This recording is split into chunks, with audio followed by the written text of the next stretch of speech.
Very good.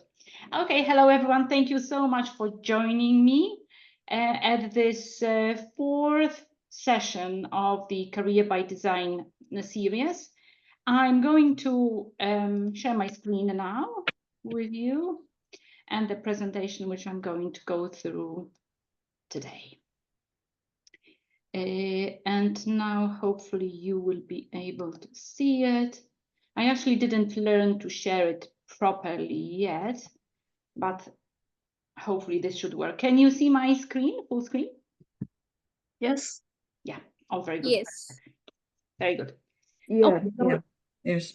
great. Let's make it a start. And ladies, if you have any questions in the meantime, please do interrupt me and please do shout, because when I'm presenting, I can't see the chat very clearly. So yeah, please feel free to ask questions. We will finish at the top of the hour, or I will finish a bit earlier, and we'll also leave room for more questions if there are any. So welcome again. It's the part 4 in my Career by Design series. Today we are talking about building executive presence and influence. It's of course all in the context of developing leadership skills for career growth, and it's specifically dedicated for women. For those of you who are here for the first time, and I know some of you are not, but for those ones who are joining for the first time, I just want to quickly go through this slide to tell you who I am and why am I talking about this subject, and why am I doing Career by Design series. Isabella Kramasz is my name, and I spent more than 25 years in the corporate world at various levels of seniority of the global organizations in financial services. I pivoted to coaching some time ago. I have been working as a coach and a mentor all my career as part of my senior roles. My main expertise is in leadership, finance, strategy, change, mergers and acquisitions. As mentioned, I pivoted to coaching. I'm the founder and CEO of Transformentum consulting and coaching company. I'm really, really passionate about helping women, high achievers, in taking the next step in their career. And this is because I have been there and I've done it. And I know it's still very, very difficult for women to break through all various ceilings, be it the glass ceiling, be it the ceiling in our own heads. So I'm working with women to help them either get promoted or get a bigger platform for promotion or anything that they need to advance in their career. My Career by Design series is a series of webinars on LinkedIn every week on Wednesday, 12 o'clock p.m. UK, 1 p.m. Central European time. It's designed specifically for you, for high achieving women in the corporate world, not only, but specifically to empower your career journey and to help you achieve your long-term success and fulfillment. The reason why I call it the Career by Design is as opposed to career by default. A lot of us, me included, at some point in their life had a career by default, which was just happening without us actively managing it. Having done it myself, I'm an advocate of managing your career actively since as soon as possible. So if you're ready to design your dream career, please join my community. Please attend my webinars. Please do contact me if you have any questions, or indeed if you have any topics that you would like me to cover at this session.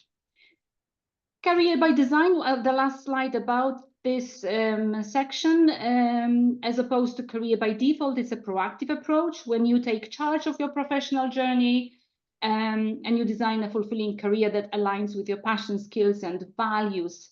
And do remember, if you don't craft your career yourself, someone else will. It will happen anyway, but it will not happen to your liking. Now, today's topic is leading with impact. We will talk about developing executive presence and influence, and that's exactly the sequence of my presentation. I will start with executive presence, we'll go through influence and explain why those two are linked. And I will be also talking about some actionable strategies to develop executive presence and influence.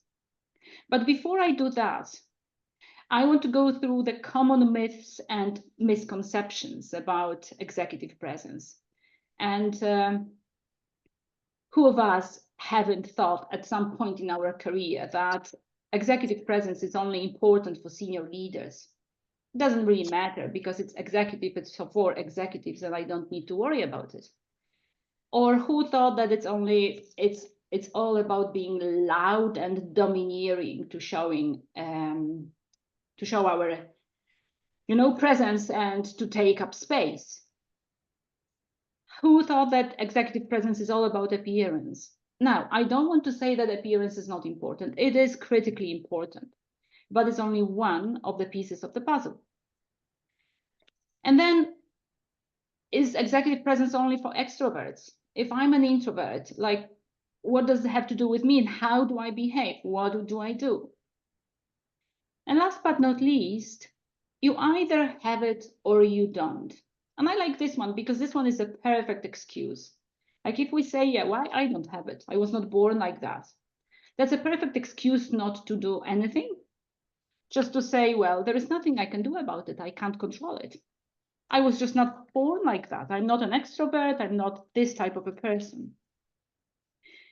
So these are myths and misconceptions, and we will be going through all of them later. But what is executive presence if it's not any of those? It is the ability to project confidence, and confidence is at the heart of it. I will be coming back to the concept of confidence throughout the entire presentation. Credibility, leadership potential. It's not about the title or seniority, but the impact you make. And this one is critically important again. We spoke about, is it only for executives? Does it mean that I should work on my executive presence only when I get promoted? No, it's not about title and seniority. It's important because at some point in your career, from middle management upwards, it's not about how hard you work. It's no longer about how many hours you put into your work and how good you are. Yeah, you have to be good, but from middle management upwards, it's all about your leadership potential, what people see in you, how you behave, how you are perceived. So executive presence is a combination of communication, emotional intelligence, and strategic thinking. So now you may think like, yeah, all those buzzwords, and I still don't know what it means, and I still don't know what to do about it. But worry not, because we will unpeel it, unpack all of those in a minute. And I just want to stop here for a second and specifically talk about why it's important for women. The confidence gap is not a myth or a lie. It does exist between men and women leaders. Women tend to be less confident in their abilities compared to men. There's a lot of evidence, and I'm just quoting some of them. Men are more likely to say they are very confident relative to women. That was the research from 2017, but I promise you not much has changed. There are recent studies from the World Bank and Checker suggesting a broader gender gap. I specifically like this one because this is a scary report by Harvard Business Review, which talks about the confidence gap which keeps women out of leadership. So this is why it's specifically important for women, because confidence gap can lead us to being perceived as less assertive and less influential. And if we are perceived as less assertive and less influential, then guess what? We are not being promoted. There is one more thing and one more, so two more things that I want to quote here. Breaking the stereotypes, communication for impact. What does it mean? Women are sometimes seen as overly collaborative and lacking assertiveness, which can hinder perception as a decisive leader. Isn't it ironic? Like being collaborative and being collaborative may mean lacking assertiveness or not being leadery enough. So that's the stereotype around many of us women. Unconscious bias, the third and last one here, there is more, but I just want to quote that one. Those 3 women, especially women of color, may face unconscious bias, and the examples, there are plenty. Communication judged harsher, and ideas attributed to male colleagues. Now, this one, when I was writing this, I remembered this one happened to me a couple of days ago, literally a couple of days ago, when I was at a meeting with my male colleagues, all peers, and really good friends, and I was the only woman. And we were discussing an idea and challenge, a problem, which we couldn't figure out a solution to. And I thought I had an idea, and I voiced this idea. And one of my colleagues then said, "Wow, this is really good. Yes, I think I should try it. I should try it." And then he explained why he should try it, and then said, "A brilliant idea, Andrew. Thank you so much." That he referred to the host of the meeting. And it was my idea. I voiced this, and look, and guess what Andrew did? He said like, oh yeah. I knew he knew it wasn't him. And then guess what I did? Nothing. I was so, taken aback and so surprised that at this point in time I didn't do anything, and I should have. But it's easier said than done. We need to be aware of it and aware that this will be coming often, or more often than not, and need to be ready to react. So what is the cost of invisibility?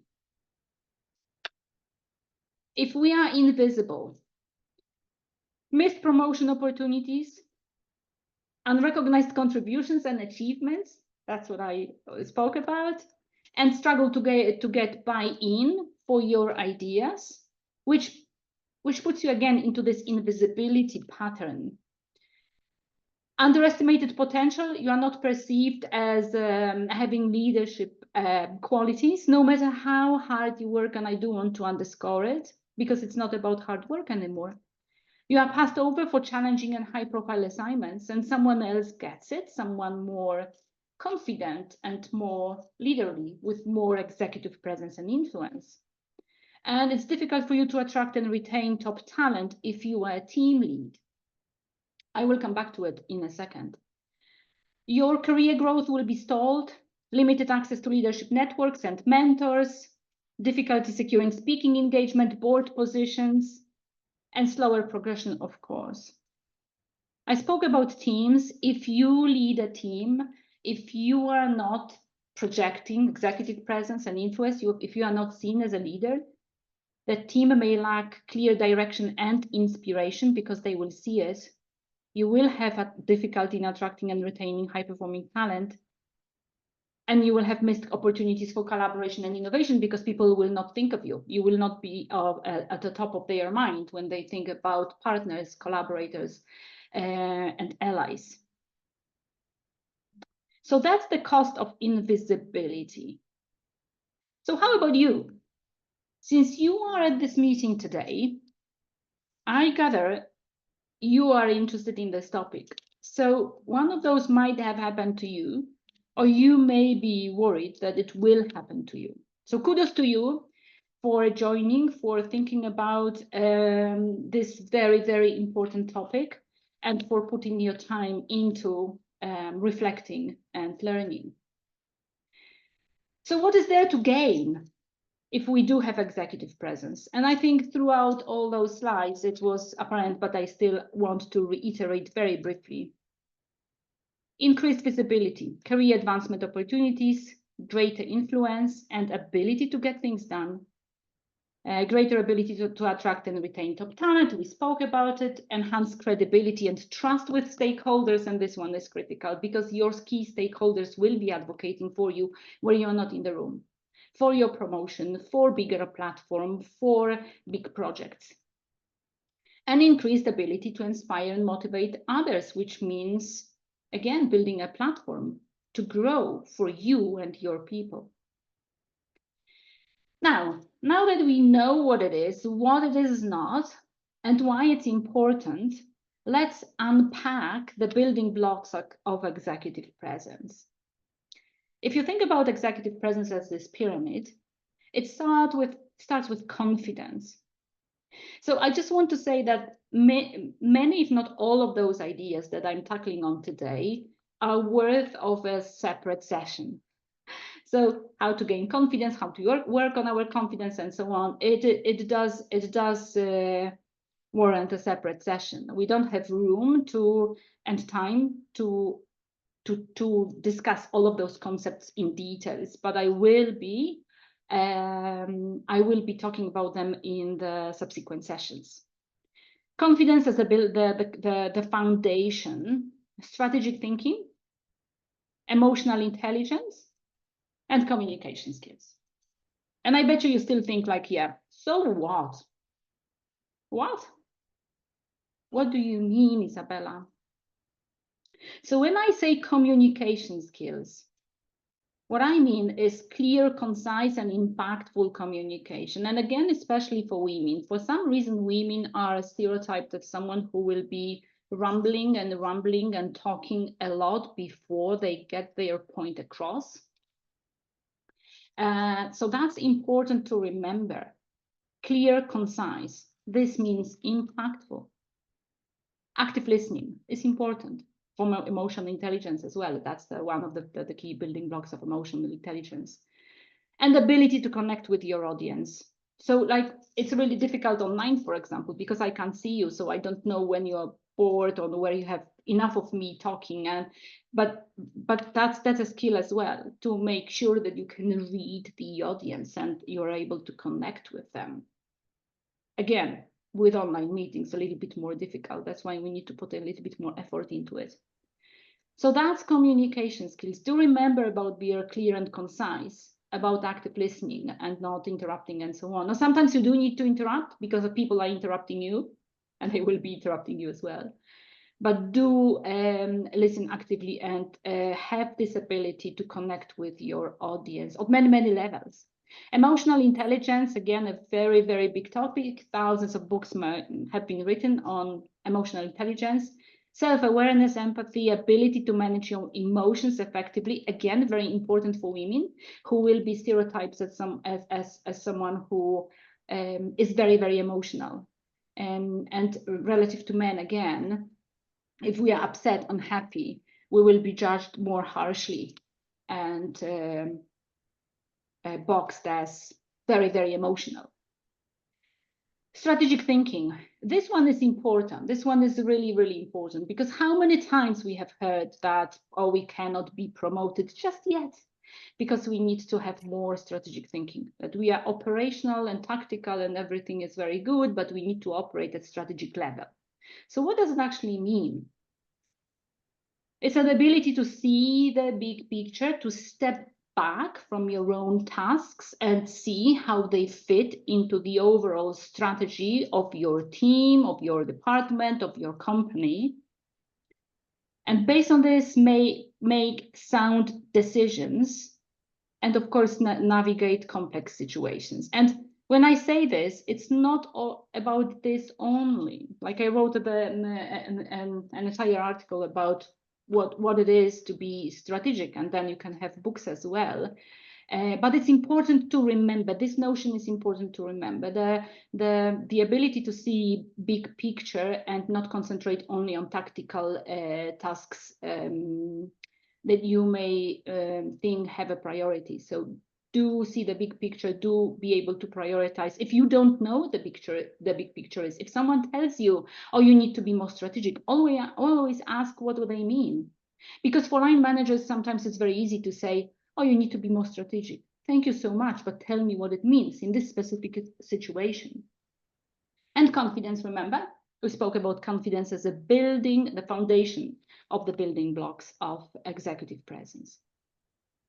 So these are the key elements. I will also talk about some strategies, how to go about those. Does anybody have any question at this time or any comments? Speaking about ability to connect with your audience. No? All good? Okay, so let's continue.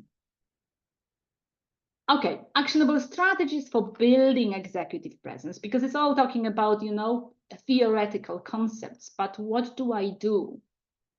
to build them in my day-to-day. Your personal brand is a key to everything, because you need to show up as having confidence, the leadership qualities, the assertiveness, and being comfortable in your own shoes. You need to refine your communication style in many cases. I will talk about it later. And for those of you who are coming back to my sessions every week, you remember we spoke about embracing your strengths. Do build on your strengths. Do communicate your achievements and your strengths. And it is important to work on our areas for development, known as weaknesses before. But I'm not a fan of dwelling on weaknesses. We all should be building on our strengths. Invest in yourself. This may sound controversial, but it's very, very important. I will come back to it in a separate slide and will elaborate on it a little bit more. And of course, confidence, confidence, confidence. Now, so let's unpack it. Personal brand. Craft a clear and compelling narrative about who you are and what you stand for. Now, I can't emphasize this enough. It's very, very important, from your CV to your LinkedIn profile, to you meeting your key stakeholders, your networking, and within your current employer and outside. Do have compelling and comprehensive and what is the word that I'm looking for? Narrative about yourself. Coherent? Sorry? Coherent? Exactly, Anna Maria. Thank you so much. Exactly. Coherent story about who you are. Who you are, what you are what are you standing for? And if you are in career transition, or if you think about career transition, or if you think about a different role, think about your narrative as your future self. And it's no point in we oftentimes we identify ourselves as our recent title in the corporate world, oftentimes on the LinkedIn profile as well, and we don't even know that it may mean nothing to someone outside of our company, and that your role does not define you. What defines you is who you are, what you stand for, what are your strengths, where you are going. So, for example, when I was transitioning from the corporate world to coaching, I had to define the whole new story about myself. I am a coach now, an executive coach, a career coach. I'm no longer in the corporate world. However, in my coaching practice, I'm leveraging everything I have learned in my corporate world. So I do want to incorporate it in my narrative. But I now need to build a different story, the forward-looking story. Refine your communication style, practice active listening. This one is important, and many times at meetings, we are preoccupied with what is there next that we want to say, as opposed to listening what others are saying. But it's very, very important to make a meaningful contribution, to listen to others. Speaking with confidence. Don't being thrown out of kilter if someone says, "Oh, thank you so much for this idea, Andrew." No, it was my idea. Be confident. And tailor your message to your audience. Always know who you're speaking to. If it's a senior leader, if it's your team, or who is it, make sure that you know what they are looking for in your message. They are all building blocks of your executive presence. Strengths I was talking about, and I will be coming back to them. It's a favorite one of mine. Know your value proposition. Know what you're good at. Do communicate that through your projects, through your comments, through your contributions. Showcase your expertise, what you're good at. Don't be shy. Don't shy away from voicing it, because if you don't do it, no one else will. No one else will advocate for you if you don't. Invest in yourself. Seek out leadership development programs, coaching, mentoring. I want to come back to it. There are many, many ways of getting a mentor, for example, in your own company. Do remember to go outside of your current reporting line.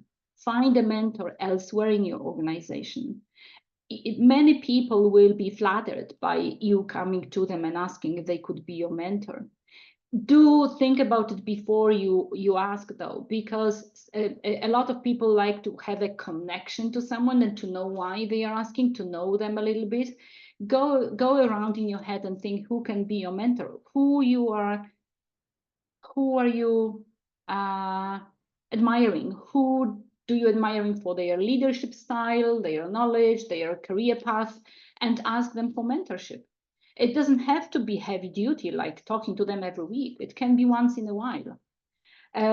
Leadership development programs. I'm sure there are leadership development programs where you are. There's plenty online, a lot of things that you can look at. And then finally, do invest. If you have the resources, do invest in coaching and leadership programs that can get you to the point where you want to be. Be careful, though, because again, we women tend to overvalue expertise. I will be talking about it at the end of our presentation, which means they tend to get more certificates and even more certificates and even more training and so on, hoping that by adding even more knowledge, they will finally get noticed. So do differentiate between when you are seeking for more training, certification, and so on, out of scarcity, because you think otherwise you will not be promoted, you will not be seen as a senior leader. Or, yes, I do need those skills, and this is why I'm seeking this particular certification or this particular training. But do have a sounding board, a mentor, a coach, or accountability partner. Those of you who were at the previous sessions may remember I was talking about accountability partner. It can be your peer, someone you trust, someone who will be bouncing your ideas off, and someone who will be holding you accountable for your goals and your career plans. You can be an accountability partner for them in exchange. That's what I mean by investing in yourself. It's always an investment, which pays off at the end. And then confidence. How many times will I be talking about projecting confidence? It's maintaining good posture, making eye contact, having confident body language, and speaking up, not being shy at speaking and taking your seat at the table, being confident in the way you show up. That's really, really important, because that's how we are judged, unfortunately. Like apparently 80% of how we are perceived is judged upon what we look like, how we present ourselves, and so on. And the rest is, and the body language, and the rest is what we are saying, or even less than that. Someone asked me the other day in this context here about attire, a business attire, how important it is. Now, this one I'm deliberately not discussing here, because it is very, very important.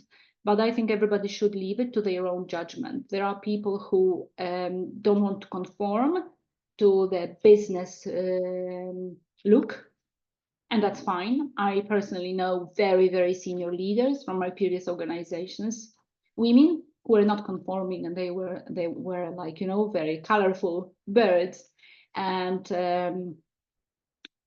not necessarily fitting into the stereotyped businesswoman look, and it was still okay. So it's very much up to yourself how you want to present yourself, but make sure it's aligned with yourself, your values, and who you want to be and how you want to show up. Yeah, so that was executive presence. Not entirely the end of it, but they are the key building blocks of executive presence. Remember at the very beginning, I said executive presence goes hand in hand with influence. Oh, so what does influence have to do with it? Because influence is linked to executive presence. That's your confident demeanor and expertise to command attention and trust. Once you have this executive presence, your influence abilities are greater. And then this is where you are seen as trustworthy and a leadership potential. Do I want to say that there is no influence without executive presence? Well, I don't know, but I do think those two go strongly together. So once you have executive presence, influence comes much more easily. So what is it? What do I mean when I say influence? Remember, we were talking about executive presence and all the building blocks. For influence, it's the ability to motivate, persuade, and inspire others to take action. It's important because you can project executive presence and be influential in many different ways. You don't have to be someone line manager or a boss to have an influence on them. Why? On the contrary, it's much better to be able to be influential even if you don't have an official authority. But that's who a true leader is. A manager is someone who manages teams and so on, and everybody has to obey, right? But a leader is someone who is able to influence people and lead people even without this official authority. And this is what influence is. So hence the motivation, persuasion, and inspiration for others to take action. It's crucial for driving change initiatives, securing resources, building strong teams, of course, but also for your own personal brand, for your own identity, for you to be seen as an influential person, a leader. So what are some strategies that we can develop to be seen as influential even without the official authority? A master storyteller. So a couple of those sound like buzzwords, but I will unpack them for you in a second. A storyteller, so is someone who is able to, you need to be able to motivate people, to be able to explain ideas to them in the way that they understand, that aligns with them. So this is what I mean by storytelling, but I will come back to this concept in a second. Focus on we and not me. I have a problem with that one. No, I do believe in it because that's exactly the reason why I put it on this slide. But the problem that I have with that is that we women oftentimes do focus on we, they, and rarely on me. So if this is you, do remember to claim your achievements. It's important to give credit where it is due, and inspire the entire team and take the entire team along with you, but don't do it at the expense of your own achievements, because that's what we tend to do. The royal we instead of it was me. Actively listen and address concerns, that's important, and be a strong advocate. And this one I will unpack for you in a second. Storytelling, remember? So this is to use powerful narratives to connect with your audience and make your point memorable. I'm coming back to this in executive presence. Remember, we were talking about the art of communication, concise, up to the point, connecting with the audience. One of the ways to connect with your audience is to use powerful narratives, give examples, go through stories. Storytelling is this buzzword now, but it's one of the building blocks of a very strong communication. It is an art. Not everyone is very skillful in it, but all of us have stories to tell. All of us have our own experience. to draw on. It's to make your point memorable. I was talking about focusing on the team and not me. This demonstrates collaborative spirit, highlights the benefits for the team and organization, but do be careful, claim your achievements, and don't be shy to say, it was me. With the team, of course, but that was me. Actively listen and address concerns. But what do I mean by that? Remember when I was saying, oftentimes when we are at meetings, we don't listen to what someone is saying because we are already busy thinking what we want to say. And sometimes we just lose the key points. But do build trust by trying to understand others' perspectives and finding solutions that work for everyone. Sometimes it doesn't pay off to push for your own solution. Listen to build bridges. And this is how you will be seen as influential and collaborative, as someone who can stand back and find a solution that suits everyone. I think this one is very, very important. Being a strong advocate, we mentioned a little bit. Clearly articulate your ideas and proposals with passion and conviction. This one may sound woolly, right? What do you mean, like passion and conviction? Why do I need to be passionate about work or anything? Like ideally you are in your own, in your dream career, or you want to be in your dream career. You want to be passionate about what you do, because if you are not, if it doesn't show, then you will not be able to inspire others. I remember when I was in my in the corporate world, in my last role, that was at the time when I already knew that I wanted to pivot, and then I was preparing to pivot. And this was when I lost patience with the corporate world, because I couldn't identify with the changes that were going on in the corporate world in my company. And this was the time when I understood that I was no longer able to convince my team, to communicate to them and convince them about everything that's going on, that this is the right way. So when I understood that I cannot talk to them with passion and conviction about what's going on, it's time to go. Because if I can't convince them, I can't convince myself. How can I convince them? So this is why I think it's very, very important. It's for your own integrity as well, but also to be seen as this, confident leader. So that's influence. That's influence. Now, ladies, I'm almost done, but there are 2 more slides which are heavy duty slides. This thing I will be coming back to later, but I do want to talk to you about it very, very briefly. What else to watch for? So this is a session specifically for women, because although everything here is generic and can be applied to everyone across the board, women, men, indifferent, whatever, there are some specific challenges that we as women face. And those challenges make it more difficult for us to project executive presence and be seen as leaders. It has a lot to do with what I was talking of at the beginning, the confidence gap, the unconscious bias, and impactful conversations, but there is more.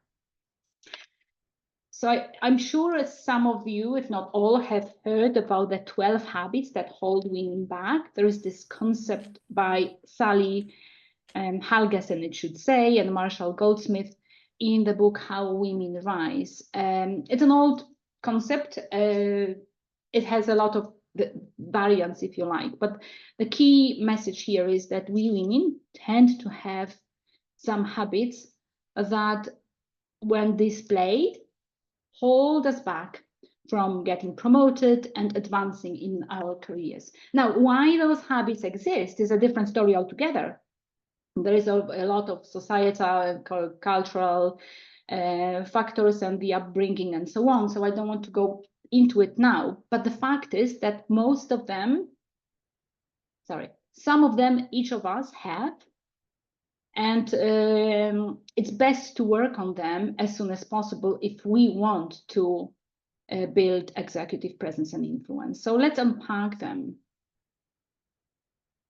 Reluctance to claim achievements. So this is not new because we touched upon it earlier. Oftentimes women simply think, okay, someone will notice me anyway. I've done this fantastic project, but they will know. They have seen it. They will reward me. No, they will not. If you don't tell them, they will not. So do claim your achievements. Expecting others to spontaneously notice and reward us goes together with this one.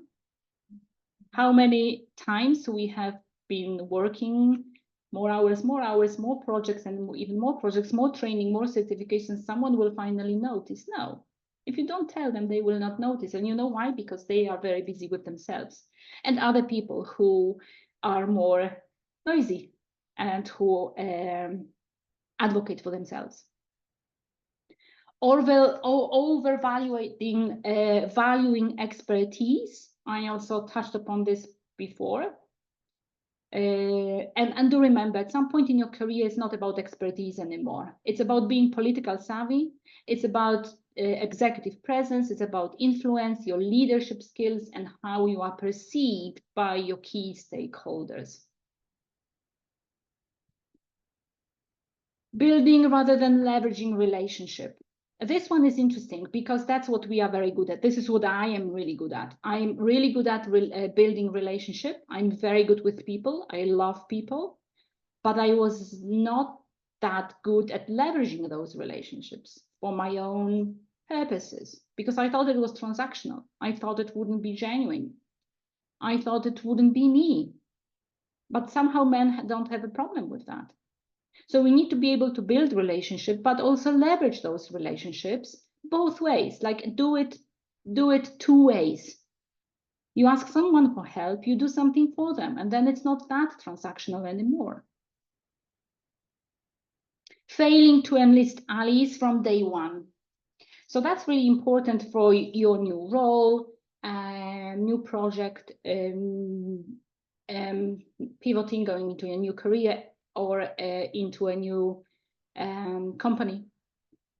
You need to find allies from day one, people with whom you will have a really good relationship and who will be advocating for you and helping you from day one. You won't do it alone. You do need to have a network of people who will be cheering you and helping you. Again, this is what men are good at. Putting your job before your career. I really love that one because this is what I was guilty of for many, many years. And this is what I see in a lot of my clients, being so loyal to their employer and to the company that they were forgetting about their career. So my job is important, this is important, and we don't think beyond about our career. And our career should go first and then our job. Our job is very, very important, but it should fit into our plans for our career. And if this job doesn't suit us anymore, do remember, those of you who were here last time will remember the exit strategy. Do have an exit strategy. Think about your career more than about the job that you have now. So there are 6 of them. 6 more and we will be done. Perfection trap. Who of us doesn't do it? Like I do it still. Like there is a saying, done is better than perfect. But how many of us like would not release something if it's not perfect, if we are not really, really happy with it? And again, especially women will be dwelling on things that long as they believe it's really, really perfectly done. But it's never perfect. You better release it. Like 80-20 rule. Minimizing. Minimizing is oftentimes, again, no, it's okay, it's fine. No, it's like, it's like with being able to react to compliments. We often say, oh, no, yeah. Someone says, oh, this is a beautiful dress. And you would say, oh, it's a really old one. Oh, that was really cheap or something like that. Same in the work environment. When someone praises you and you say, no, it was nothing. Yeah, that was quick. It didn't take me that long. It was super easy. Minimizing. Who is guilty of that? Ruminating, that's my favorite one, because this is me still. Ruminating, thinking about what have I done wrong? Why this didn't pan out? What was wrong with that one? Like going over and over again in my head through all past events, perceived failures. Like, who cares now? Just move on. It is important to think it over and to consider, then reframe it as failure is only data, and then move on. Because after all, what can you do about something that has just passed? Disease to please, very, very feminine, I would say. We want everyone to like us, so we will be really nice to everybody. And we will not complain. Or we will not tell them that we are not going to help them anymore, or we are not going to stay late, or we are not going to do this or that, because we want everybody to like us. But guess what? There will always be someone who doesn't like you, and that's fine. This is the saying, you know, that only pizza is something that everybody likes. You don't need to be liked by everyone. You need to stand for yourself. Too much, taking too much of everything. Too many projects, too many commitments, doing everything for everyone, and then being burned out and being unhappy. But we want to help everyone, and we want to be super, super useful and helpful. And the last one, last but not least, is letting your radar to distract you, not focusing and being, you know, distracted all the time on what's happening here, what's happening there, what's happening out there. And then this one doesn't help. So that's all about being focused on what's really, really important. Now, own your power, take action and lead the way. Executive presence is not a destination, it's a journey. It's something that we build throughout our career. So commit to continuous learning and development, and believe in yourself and your ability to lead. Because if you don't believe in yourself, no one else will. Why would they? So the question is, what action will you take today? Don't wait until tomorrow. Do something today. Now, the first thing that you have done, you have attended this webinar, and this is kudos to you, because it's the first really, really good step. The slide I'm showing every week, because it's very, very important. Career planning is an ongoing process. It is important to remain proactive, intentional about your growth and development, because it's really, really, really important to plan and manage your career. Remember, if you don't, someone else will. Now, that's it, ladies. Now I want to hear from you. Are you still there? Are there any questions?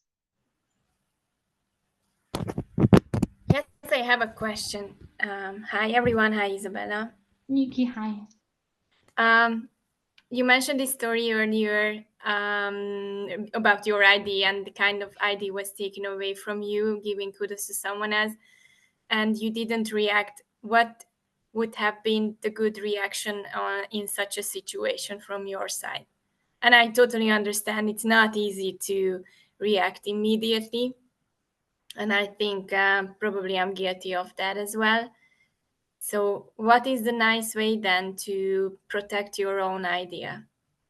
It's an excellent question, Nikki, because I was wondering as well, like speaking about ruminating, I was also ruminating and asking myself, what I think I should have done is say to this colleague of mine, Rob, I should say, when he says, oh yeah, this is what, that's exactly, I should do what Andrew said. I should probably say then, oh, you mean the idea that I shared about this, I'm really, really happy that you like it. And I think it would be a great idea. I think it's not, again, if I picture myself at this meeting, it's not an ideal reaction because you disrupt the flow of the meeting, but you do stand for yourself and you turn the whole thing around. Because if you don't say anything, and I bet you, I'm sure no one else noticed it. It's so normal for them, you know, for men. But I think next time I would definitely say, oh, you mean this idea that I mentioned about this and that, like as if confirming what he meant, but making a point that I said it, and maybe elaborate on this idea a little bit in terms of how he could use it. Does it make sense, Nikki? Yes, totally. But I was also thinking, I think it would have been nice from your other colleague as well to kind of jump in and him saying that, yeah, the idea of Isabella, like not taking the kudos for the idea, even, I mean. Absolutely. Yeah, absolutely. And this is what I would have done immediately. Yes. I knew he was confused by the way he responded. Oh, yeah. And this was when I should have chipped in, but I didn't. But you are absolutely right. But the problem is we need to be ready for those situations, because if men don't think the way we do, none of those two would have thought about it, and they didn't. But you're absolutely right. This is what should have happened. Thank you. Sure. Anybody else, ladies? Any questions, comments, reactions? Hi, Isabella.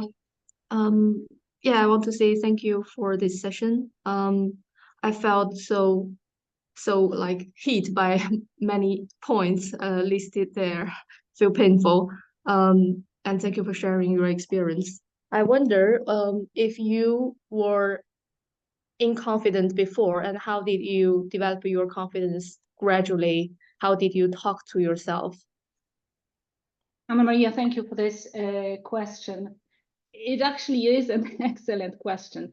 Yeah, and if absolutely. And if you ask me if I was not confident, I'm still not that confident as I would like to be. And there are still situations at meetings where I feel intimidated, or I think I feel uncomfortable. What helps me is there was this big work that I was doing in my own head. So there was a couple of things that I have done for myself. One is I was picturing the meeting that I was going to, thinking about who will be at that meeting, and thinking how, and I do respect all of those participants, but then I'm thinking, how are they better than me? In what respect would they be better than me if I was judging, you know, objectively? And one by one, I was like making this kind of, you know, exercise in my head. And what came up was like, no, they are my peers, even if they are more higher up in the hierarchy. I can't see how they could be better, if you like. So that was one exercise. The other exercise was, and this is what I'm a really advocate of, and my clients, people who work with me would know that. Your brag book, that's what I call it. So I do have a book where when someone says something good about me, or if I done something really cool, I would note it down in my book. So whenever I feel kind of down, I will take up the book and see, wow, this is what they said. This is what it is. This is the testimonial. I did it really. So that's how good I am, because we tend to forget. And the third one is, once what I did was, when I was feeling particularly down the other day during my career, I decided to go through all my performance reviews and put all those comments of my bosses down in one file. And then I was reading it and thinking, oh, wow, this is what I did. This is what they said. That's really good. So those kind of things, to look at you really objectively, because it's very easy to minimize our successes and to ruminate over failures. And it is a longer question, but thank you so much for asking. And yes, it's a really difficult one. I'm still not that confident as I would like to be. Thank you so much. Sure. Anybody else, ladies? Yes, Anna Maria here. So my question is related to the me versus we that you presented, that in particularly when you're doing job interviews, they don't like when you refer to people as, or like achievements as we, because you're not demonstrating what you need to or what you have achieved. What do you think is the right balance so that you're not sounding that you're, doing everything by yourself, but at the same time acknowledging other people? Yeah, that's a good one. I think a good mix is important, but I would always, at job interview, I would always start with me. Honestly, because you are presenting yourself. And when you say you've done a particularly big project, you always say, I have managed this project, and together with the team, we have achieved this and that. But you take responsibility and ownership of it. The meeting is about you. So don't even think twice about presenting yourself as good as you possibly can. And when appropriate, you can always mention it was a team effort, because, for example, for big projects, it's always a team effort. And it shows your leadership abilities because you are managing a team and so on. But do own your achievements and play them, especially at job interviews. Cool, thank you. Sure. Ladies, there's a top of the hour. Does anybody have any questions? Any more questions? Happy to answer. And if not, I thank you so much for your participation. If you have any questions, comments, or anything, and you want to reach out to me offline, please do. If you want to book a call with me, please do. And by every means, please do come to my meeting next week. Next week, we'll have another interesting topic. If you have any suggestions, what topics I should cover, what you will be specifically useful for you, please let me know. And in the meantime, I just want to thank you so much and for coming, and have a very, very good day. Thank you, Isabella. Thank you all. Bye-bye. Thank you. Bye-bye. Thank you. Have a good day. Thank you. Thank Yeah, you. bye. Please, thank you.